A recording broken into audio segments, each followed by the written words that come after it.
Hello everyone, সকলকে স্বাগতম আমার এই ভিডিওটি দেখার জন্য। মূলত আজকে একটা বিষয় বলার জন্য মনে হলো যে না, বলা উচিত। তো এই জন্য আসলে ভিডিওটা মেক করা।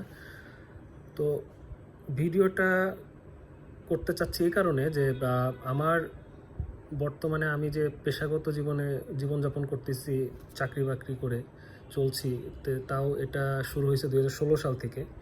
কিন্তু আমি প্রফেশনালি আমার বাবাকে যখন কাজ করতে দেখছি, তখন তার সাথে যখন আমি যুক্ত ছিলাম পাশাপাশি অ্যাজ অ্যান অ্যাসিস্ট্যান্ট, তো তখন থেকেই আমি আসলে এই জায়গাগুলোর সাথে পরিচিত ছিলাম।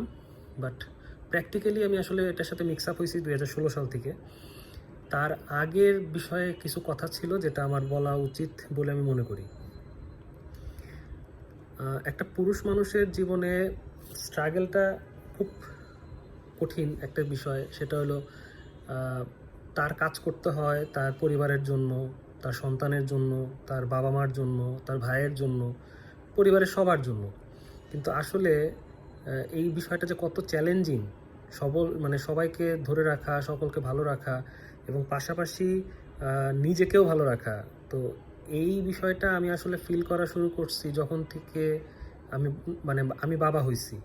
আমি বাবা হওয়ার পর থেকেই আমি আসলে এটা অনুভব করি যে আসলে একজন বাবার পক্ষে একটা সংসার নিয়ে যে ভাবনা চিন্তা এবং ভবিষ্যৎ নিয়ে যে তার যে দর্শন, এটা আসলে কোনো ছোটোখাটো বিষয় না। 2014 সালে যখন আমার বাবার প্রতিষ্ঠান ফটোপিক্স, যখন আমরা প্রতিষ্ঠানটা আমাদের অফিসটা যখন ভেঙে ফেলি, একটা বড় একটা দুঃখ নিয়ে, এরপরে দেন খণ্ডকালীন কিছু কাজকর্ম হতো আমাদের হোম অফিসের মাধ্যমে। 16 সাল থেকে বাবার শারীরিকভাবে বাবা একটু অসুস্থ হওয়ার কারণে দেখা গেল যে আমাদেরকে বাধ্য হয়েই চাকরিতে আসতে হয়। এবং আমার ছোট ভাইও বর্তমানে পেশাগত জীবনেও সে একজন গ্রাফিক্স ডিজাইনার এবং সেও চাকরি করে আমাদের সাথে পারিবারিক সাপোর্টে যুক্ত। সো এখন এই বিষয়টা আমি আসলে ফিল করতেছি এইভাবে যে আমি আমার বাবার যে প্রফেশনটা বাবা হোল্ড করতো, এবং সেই প্রফেশনের মাধ্যমেই কিন্তু তার পুরা সংসার, দ্যাট মিনস তার ভাই বোন থেকে শুরু করে ইভেন আমাদের জন্ম, আমাদের বেড়ে ওঠা, আমাদের শিক্ষা, আমাদের বর্তমান সব কিছুই কিন্তু আসলে ওই ফটোগ্রাফিটার অবদান কিন্তু আসলে অস্বীকার করার মতো না।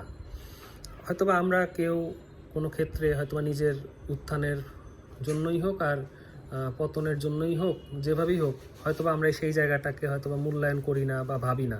কিন্তু আমি ব্যক্তিগতভাবে এটা একটা সবসময় একটা ভাবনার মধ্যে বা অনুশোচনার মধ্যে সবসময় থাকে যে আজকে আমি আলোক কিন্তু বাবার ওই ফটোগ্রাফির কারণেই। বাবার ওই ফটোগ্রাফির প্রফেশনটা ছিল বলেই কিন্তু আজকে আমি আমার একটা উন্নত শিক্ষায় শিক্ষিত হতে পারছি। বর্তমানে যে সর্বোচ্চ শিক্ষা মাস্টার্স, সেটা আমার বাবা আমাকে এবং আমার ছোটো ভাইকে করাতে সক্ষম হয়েছে। এরপরে আস্তে আস্তে আমি বাধ্য হয়েই পরিবারের জন্যই অন্য একটা ট্র্যাকে জব শুরু করি। করতে করতে নিজের ভিতরে বেশ জড়তা ছিল, সেটা আস্তে আস্তে কাটতে কাটতে দেখলাম যে না, যে জীবনটা তো সহজ না বা রাস্তাটা তো সহজ না। আমি যাকে যেভাবে ভাবতেছি, যাকে যেভাবে ওয়েলকাম করতেছি, যে আমাকে যেভাবে গাইড করবে, আসলে এইরকম বিষয় না। জীবনটা চলার পথের রাস্তাটা অনেক কঠিন। যখন বাবা হলাম, আমার মেয়ে যখন আমার কোলে আসলো, তো তখন থেকে আসলে দেখলাম যে না, একটা বাবার পক্ষে একটা জার্নি অনেক ক্রিটিক্যাল, কারণ তাকে অনেক দিক ভাবতে হয়। হ্যাঁ, সো বাবার সেই 2014 সালের সেই ভেঙে ফেলা সেই প্রতিষ্ঠান ফটোপিক্স, সেটা কিন্তু আমার মধ্যে কিন্তু প্রতিনিয়ত নাড়া দেয় যে বাবাকে নিয়ে কিছু করা, বাবার কিছু কাজ করা, বাবার এই জিনিসগুলোকে ডেভেলপ করা। বাবা একাধারে কমার্শিয়াল প্রোডাক্ট ফটোগ্রাফির সাথে যুক্ত ছিল এক নাগারে, এবং পাশাপাশি সে ক্রিয়েটিভ ওয়ার্ক করতো। তার একটা ভালো একটা ইমেজ ব্যাংক আছে এই সারা বাংলাদেশ ভিত্তিক। এখন হয়তোবা সময়ের জন্য বা অসুস্থতার কারণে সে হয়তোবা সেভাবে ক্যামেরাটা নিয়ে দীর্ঘ সময় কাজ করতে পারে না, কিন্তু একটা সময় সারা বাংলাদেশে সে ঘুরে বেড়াইছে। তা আমি আমার বর্তমানে প্রফেশন বেছে নিয়েছি পরিবারটাকে ঠিক রাখার জন্য, আমার ভাইও তাই। বাট আমার কাছে মনে হচ্ছে যে দিস ইজ দ্য টাইম, এখন এই সময় আসছে যে আমার কাজের পাশাপাশি সময়টা আমার বাবার ওই যেই ভেঙে ফেলা যে প্রতিষ্ঠানটা ছিল 2014 সালের ফটোপিক্স, সেটাকে আবার পুনরুদ্ধার করা। পাশাপাশি আমার কাজ দিয়ে বা আমার মেধা দিয়ে, আমার মনন দিয়ে, কারণ আমি তো বিগত সময়ে যে কাজ করতে আসছি, আমার যে ল্যাকিংসগুলো ছিল আস্তে আস্তে সেগুলোকে কভার আপ করার চেষ্টা করতেছি। আমার আরও অনেক ল্যাকিংস আছে, সেটাও আমি কভার আপ করতে চাই, কিন্তু আমার মনে হয় না যে ফটোপিক্স চলে গেছে, ফটোপিক্সের সেই জায়গাটা আমি চাই না মানে ধ্বংস হয়ে যাক। ফটোপিক্সের অনেক কাজ, অনেক অ্যাক্টিভিটি আস্তে আস্তে আমি চাচ্ছি যে আমি আস্তে আস্তে আমার কাজের পাশাপাশি সময়গুলোতে আমার বাবাকে নিয়ে, আমার ভাইকে নিয়ে, এবং সাথে আমার আরও অনেক শুভাকাঙ্ক্ষী রয়েছে কিছু, যাদেরকে নিয়ে আমি এই প্ল্যাটফর্মটাকে আবার একটু দাঁড় করাতে চাই, যাতে অন্তত এটা যাতে মানে সত্য না হয়। মানে আমি সবসময় ফিল করি যে আজকে আমি যেখানে, নট অনলি আমি, আমার পুরো পরিবার এবং বাবার পুরো পরিবার আজকে সম্পূর্ণ অবদান এই ফটোগ্রাফির। এই বাবার এই ফটোগ্রাফি প্রফেশনের কারণে কিন্তু আজকে আমরা এই পর্যন্ত আসতে পারছি।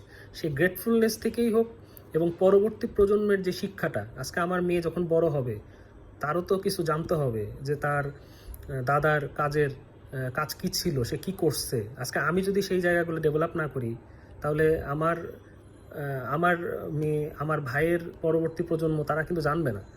সো আমার মনে হয় যে গ্রেটফুলনেস থেকেই আমার আজকের এই ভিডিওটা মেক করা, যে বাবা তার জায়গায় অনেক কষ্ট করছে, শেষ পর্যন্ত হয়তো বা অনেক কিছুই করতে চাইছে বা টিকায় রাখতে চাইছে, পারে নাই। আমরাও হয়তো বা সেরকম পজিটিভ ছিলাম না, সময় নষ্ট করছি, বিভিন্ন দিকে এদিক ওদিক ঘুরছি।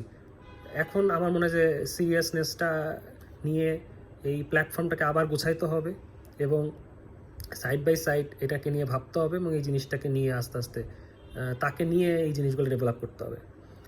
তো মানে বাবার ওই সময়কার যে অবদান, বা বাবার ওই সময়কার যে বাবার মানে কর্মকাণ্ড, এবং বাবার কাজের জন্যই যে আজকে পুরো পরিবারটা যে আমরা আজকে সংঘবদ্ধভাবে এখানে আছি, এই অবদানটা অস্বীকার করার কোনো জায়গা নাই। এই জন্যই প্রতিনিয়ত আমাকে সেই বিষয়টা আমার ভিতরে কাজ করতেছে, বিধায় আমি আজকে এই ভিডিওটা মেক করতে বাধ্য হয়েছি। এবং আমি প্রতিনিয়ত আমি আমি আমার আমার অনেক গল্প আছে বলার এই ফটোপিক্স নিয়ে, ফটোপিক্সের কাজ নিয়ে, এবং আমার ছোটোবেলায় আমার বাবার সাথে বিভিন্ন ধরনের বিভিন্ন এক্সপিরিয়েন্স, এবং বাবাকে যেভাবে কাজ করতে দেখছি। আশা করি আস্তে আস্তে আমার এই পেজের মাধ্যমে, এবং ফটোপিক্সের একটা নতুন পেজ ডেভেলপ হয়েছে, ফটোপিক্সের এই পেজের মাধ্যমে প্রতিনিয়ত আমি সবাইকে এই বিষয়গুলো বলতে থাকবো, এবং আস্তে আস্তে ফটোপিক্স যেই জায়গাটা হারায় ফেলাইছিল সেই জায়গাটা ফটোপিক্স আবার গেইন করবে, আমি এই বিশ্বাস করি। সকলের সহযোগিতা কামনা করি। থ্যাংক ইউ আমার ভিডিওটা মনোযোগ সহকারে দেখার জন্য।